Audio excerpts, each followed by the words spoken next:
The handcuffs were still on when the street racer started laughing. Not nervous laughter, not fear, not shame, but the slick, careless kind that comes from someone who still believes the world is a game rigged in his favor. Then he turned his head toward the arresting officer and said with a smirk that made half the courtroom recoil, "You really brought me in, Gabe? Over a little skid in a busted van?" Judge Caprio's eyes narrowed. He looked from the uniformed officer to the defendant, back to the identical last name on the file, and in one quiet breath the room understood that something extraordinary was about to happen. The fluorescent lights hummed above the polished wood benches. Reporters leaned forward. The bailiff stiffened. A woman in the gallery covered her mouth as if she had just witnessed something private and painful in public, because this was no longer just a reckless driving hearing. This was family, disgrace, pride, and justice colliding under oath. And if you've ever seen entitlement destroy the very people who loved it most, stay with this one and tell me in the comments before it's over whose heart broke first. Because from the second Judge Caprio asked his first question, nobody in that courtroom was ever the same again. The defendant was 22-year-old Nico Moreno, all sharp cheekbones, expensive sneakers, and borrowed swagger. He wore a black leather jacket over a white t-shirt that probably cost more than the victim's monthly grocery bill. His dark hair was styled like he expected cameras. His jaw kept twitching with impatience, and even with cuffs removed for the hearing, he held his wrists out from his body like he'd been personally insulted by metal. He had the posture of a young man who had been forgiven too many times and mistaken mercy for weakness. At the prosecution table stood Officer Gabriel Moreno, 6 years older, broad-shouldered in a Navy patrol uniform that fit him like duty itself.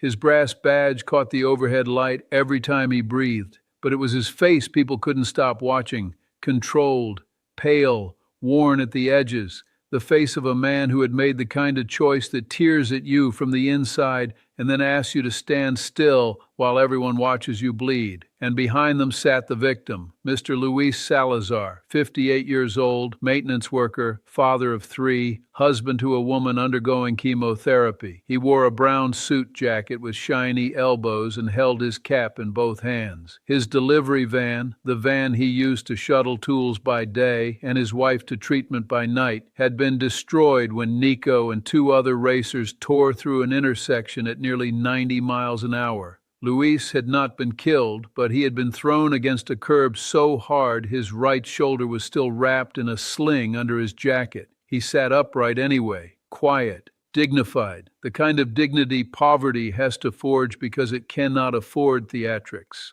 On paper, the case looked straightforward. Illegal street racing, reckless endangerment, destruction of property, fleeing briefly before being stopped 3 blocks later. But Judge Caprio had been on the bench too long to trust paperwork when human behavior smelled wrong. He studied Gabriel, then Nico, then the report again. "Officer Moreno," he said softly, "is the defendant your younger brother?" A ripple shot through the courtroom. Gabriel stepped forward, heels clicking once. "Yes, Your Honor." Nico rolled his eyes and leaned back. "Can we stop acting like this is Shakespeare? He's my brother, not a martyr." The courtroom went silent, not because the line was loud, because of the contempt inside it, the easy mockery, the poisonous little grin that said he still thought blood would cushion the fall. Judge Caprio folded his hands, his expression unreadable. "Mr. Moreno," he said, voice level, "I have found that people who treat serious moments like jokes usually do so because they are afraid of what seriousness will expose." Nico's smile tightened, but he still wasn't afraid enough. The prosecutor began with the surface facts. A pack of modified cars had gathered near the waterfront after midnight. Engines revved. A crowd formed. Phones came out. Someone shouted for them to run the light all the way to Harbor Street. Nico's car, a silver coupe with illegal tint and racing slicks, launched first. Luis Salazar entered the intersection on a green light in his old white van. There was impact, sparks, screaming brakes, then chaos. Gabriel testified that he had responded to the call, approached the crashed coupe, pulled the driver from the seat, and only then realized the driver was his brother. At that, a whisper moved through the back rows. Nico looked almost amused. Then he made the mistake that changed the air in the room. He turned toward Luis Salazar, glanced at the sling under his jacket, and said, "That van was a rolling coffin anyway. I probably did him a favor." A gasp burst from the gallery. Luis lowered his eyes. Gabriel's jaw clenched so hard a muscle jumped near his ear. Judge Caprio did not raise his voice, but when he spoke, even the reporters stopped writing. "You will not hide cruelty inside sarcasm in my courtroom." Nico shrugged, but now there was less confidence in it. The prosecutor called the first witness, a teenage bystander who had filmed the race. The video played on the courtroom monitor in grainy, violent clarity. Headlights blurring, engines screaming, people cheering, then Luis's van entering lawfully, followed by the flash of impact. But that wasn't the twist. That wasn't the real turn. That came with the body camera footage from Gabriel's uniform. The courtroom watched Gabriel kneel by the twisted driver's door, yank it open and freeze for half a beat when he saw Nico behind the wheel. The audio was crystal clear. Nico, dazed but conscious, looked up and slurred, "Gabe, don't do this, just say someone else was driving." Then a second later, more chilling because of how natural it sounded, "You owe me. You always owe me." That's when everything changed. A murmur swept the room, then died instantly. Judge Caprio leaned forward. Gabriel stood utterly still, but some deeper pain had surfaced behind his eyes. The prosecution kept going. Phone records showed Nico had been texting a private racing group hours earlier. One message read, "Watch me smoke this root. If anything goes wrong, my brother's a cop." Another said, "Judges love uniforms and sad family stories. I'm untouchable." The courtroom went dead silent. Nico's lawyer stood up too quickly, objecting, calling it immature bravado, out-of-context banter. Judge Caprio overruled him with a small motion of his hand. Then came the witness nobody expected, Gabriel himself, recalled not as arresting officer, but as brother. He spoke without drama, which somehow made it hurt more. Their father had died when Nico was 12. Their mother worked double shifts until cancer took her too. Gabriel had delayed the academy twice to keep food in the apartment. He'd missed college, missed relationships, missed sleep. He'd paid Nico's school fees, replaced the windows Nico broke, talked him out of fights, drove across town at 2 a.m. more times than he could count. "I kept thinking," Gabriel said, voice tightening just once, "if I loved him enough, he'd stop trying to outrun every good thing in front of him." Even Nico looked away then, but the final blow came from a recovered voicemail Luis had sent his wife before leaving work that night. His voice trembled softly through the speakers as he said he was taking one last delivery because they needed gas money for her morning treatment. "Tell the girls I'll be home soon," he said. "I'm tired, but we'll get through this." A woman in the gallery started crying. Judge Caprio removed his glasses and set them down. When he spoke again, his words came slowly, each one landing with surgical force. "Mr. Moreno, this started as a traffic case. It is not a traffic case. It is a portrait of entitlement so complete that a young man looked at his brother's honor and saw not sacrifice, but a safety net.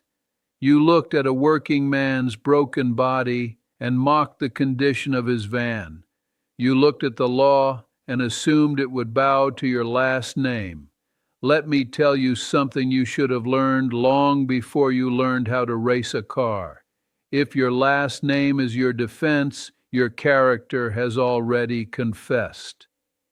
Nico's face changed at last. The arrogance cracked. Then the anger. Then the sick, stunned look of someone realizing the floor beneath him had been real all along. Judge Caprio's voice stayed calm, devastatingly calm. "Your brother did what too many good men are punished for doing. He chose principle over blood in the moment blood begged for corruption. And you repaid him by trying to use his badge like a family discount. A badge is not an heirloom. It is a burden, an oath, a line between order and ruin. You treated that line like a joke and nearly turned another family's hardship into grief. He glanced toward Luis Salazar, then back to Nico. Mr. Salazar was driving home to help his sick wife. Officer Moreno was serving his city. And you, Mr. Moreno, were playing king on borrowed asphalt. There is nothing glamorous about selfishness at 90 miles an hour.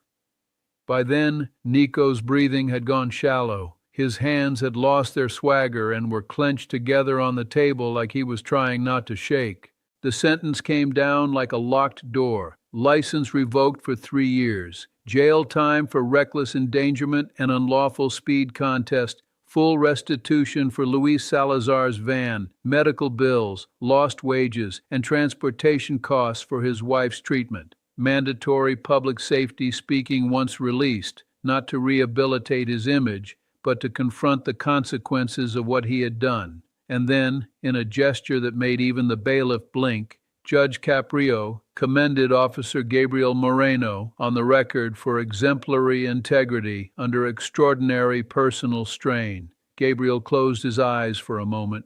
Luis bowed his head and wept quietly into one weathered hand. Nico finally collapsed inward, not theatrically, not angrily, but like something hollow inside him had finally given way. Months later, the footage of the hearing spread everywhere. Donations helped Luis replace his van with one fitted to transport his wife safely. The city cracked down on the racing corridor that had been ignored for years. Gabriel received a departmental citation for honor, though those who knew him said the only thing he cared about was that, for once, the truth had won without asking him to betray himself. Nico served his time. When he came out, thinner, quieter, stripped of the shine that had once passed for confidence, the first place he went was Luis Salazar's home with a written apology in both hands. That was the ripple effect, not just punishment, recognition, a selfish boy exposed, a decent man vindicated, a brother's integrity restored in public after being tested in private, and a judge who saw in one glance that the case everyone thought was about speed was really about character all along. If this story hit you, if you believe the hardest justice is sometimes the cleanest, tell me in the comments whether Gabriel did the right thing and whether Judge Caprio's line about last names and character was the moment the whole case turned. Like, subscribe, and share this with someone who still believes that when the truth finally stands up in court, even blood can't make it sit back down.